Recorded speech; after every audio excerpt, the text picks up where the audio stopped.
High everyone, this is অ্যাট্রিস here. Welcome back to my another video. কি অবস্থা সবার, কেমন আছো? সো চলে আসলাম তোমাদের সাথে আরও একটি গেট রেডি ভিডিও নিয়ে, সবাই সাথে থাকো। সো ফার্স্টে আমি আমার স্কিনে দিয়ে দিলাম ময়শ্চারাইজার, আর এটা হলো আমার পছন্দের ডাবু ময়শ্চারাইজার। তারপর দিয়ে দিলাম হচ্ছে প্রাইমার, আর প্রাইমার তো মাস্ট বি মেকআপের জন্য দিতে হবে। সো প্রাইমার দেওয়া শেষ হয়ে গেলে এখন দেখো এই যে আমার মুখে কিন্তু ডার্ক স্পট বেড়ে গিয়েছে। সো আমি স্পটগুলো স্পট আউট করার জন্য দিয়ে দিলাম কারেক্টার। সো তারপর দিয়ে দিলাম হচ্ছে ফাউন্ডেশন। আর আজকে আমি ইউজ করতেছি দুইটা শেডের ফাউন্ডেশন, একটা হচ্ছে সুইস বিউটি আর আরেকটা হচ্ছে এলেগালের ফাউন্ডেশন, ইউলো টোনটা। ফাউন্ডেশন দেওয়া কমপ্লিট হয়ে গেলে এখন আমি দিয়ে দিব হচ্ছে কনসিলার, আর আজকে আমি ইউজ করতেছি ডোরিয়া ব্র্যান্ডের কনসিলার।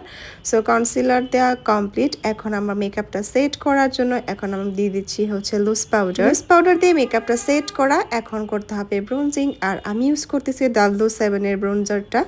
সো তারপর এখন দিতে হবে ব্লাশ, আর এটা হচ্ছে আই ম্যাজিকের ব্লাশ দিয়ে আমি ব্লাশন দিয়ে দিচ্ছি। ব্লাশন দেওয়া টান হয়ে গেলে এখন মেকআপটা আবার একটু সেট করতে হবে।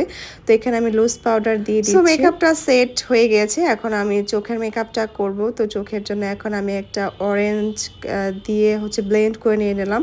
তো অরেঞ্জ কালার দিয়ে দেওয়ার পর এখন আমি দিয়ে দেবো হচ্ছে হালকা ব্রাউন কালারটা, আর এটা দিয়ে সুন্দর মতন আমি পুরো লিডে দিয়ে দিচ্ছি। সো এখন আমি একটা ব্ল্যাক কালার শ্যাডো নিয়ে নিলাম, আর ব্ল্যাক কালার শ্যাডো দিয়ে এটা আমি সুন্দর মতন এখন ব্লেন্ড করে নিচ্ছি সাইডে। আর তারপর দিয়ে দিচ্ছি হচ্ছে একটু শিমার দিয়ে আমি এখন দিয়ে দিচ্ছি অলরেডি লাইনার দেওয়া কমপ্লিট, এটা আমি শুট নিতে ভুলে গিয়েছিলাম। তো তারপর দিয়ে দিলাম হচ্ছে মাস্কারা, আর এখন দিব হচ্ছে হোয়াইট কাজল। আজকে আমি হোয়াইট কাজল ইউজ করব। আমি আসলে খুব কমই হোয়াইট কাজল ইউজ করি, কারণ আমার চোখগুলো একটু ছোট ছোট, তাই হোয়াইট কাজলটা খুব কম দেওয়া হয়। সো ভাবলাম আজকে হোয়াইট কাজলটা দিয়ে দেওয়া যাক। হোয়াইট কাজল দেওয়া কমপ্লিট হয়ে গেলে এখন আমি একটা ব্রাউন কালার শ্যাডো নিয়ে নিচ্ছি, আর এটা সুন্দর মতন ব্লেন্ড করে নিলাম। চোখের নিচে একটু গ্লিটার দিয়েছিলাম। সো তারপর দিয়ে দিচ্ছি একটা লিপ গ্লস। ভাবলাম যে লিপ গ্লসটা ইউজ করি, যেহেতু ড্রেসের সাথে ম্যাচিং হয়ে গিয়েছে। তারপর একটু লাস্টে আমি দিয়ে দিচ্ছি হচ্ছে ব্লাশন দিয়ে আমি আমার মেকআপটা সেট করে নিয়ে নিলাম। আর তারপর তো দিতে হবে অবশ্যই সেটিং স্প্রে, কারণ সেটিং স্প্রে ছাড়া তা চলবে না।